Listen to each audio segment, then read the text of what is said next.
The Gulag archipelago was a vast network of labor camps that were established in the Soviet Union under Joseph Stalin's regime. These camps were used to imprison political dissidents, religious minorities, and other perceived enemies of the state.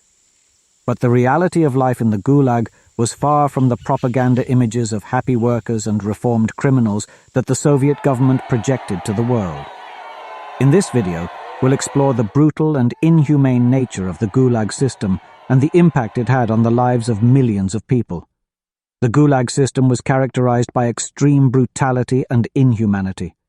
Prisoners in the camps were subjected to physical and psychological abuse on a daily basis. They were forced to perform hard labor in harsh conditions, often with inadequate food, clothing, and shelter. Many prisoners suffered from malnutrition, disease, and exposure to the elements. Physical violence was also a common occurrence in the Gulag camps. Guards would beat, torture, and sometimes kill prisoners for the slightest infraction, such as not meeting work quotas or speaking out against the government. Many prisoners were also subjected to psychological abuse, such as solitary confinement, public shaming, and political indoctrination. Conditions in the Gulag camps were also extremely overcrowded and unsanitary. Prisoners were often forced to live in cramped barracks or tents with little access to basic amenities, such as clean water, proper sewage systems, and medical care. This led to the spread of disease and illness, and many prisoners died from preventable causes such as dysentery or tuberculosis. The Gulag system also had a profound impact on families and communities.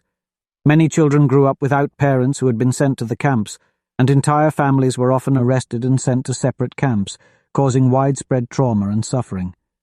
Despite the horrific conditions in the camps, many prisoners showed incredible resilience and bravery in the face of extreme hardship.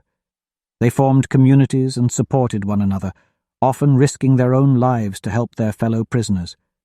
Many also engaged in acts of resistance, such as organizing hunger strikes or secretly writing and distributing literature, exposing the brutality of the system. In conclusion, the Gulag archipelago was a system characterized by extreme brutality and inhumanity. The physical and psychological abuse inflicted on prisoners was horrifying, and the conditions in the camps were often unsanitary and overcrowded. The impact of the Gulag system on families and communities was profound and long-lasting. But despite the suffering and trauma inflicted by the system, many prisoners showed incredible resilience and resistance, serving as a testament to the strength of the human spirit in the face of even the most extreme adversity.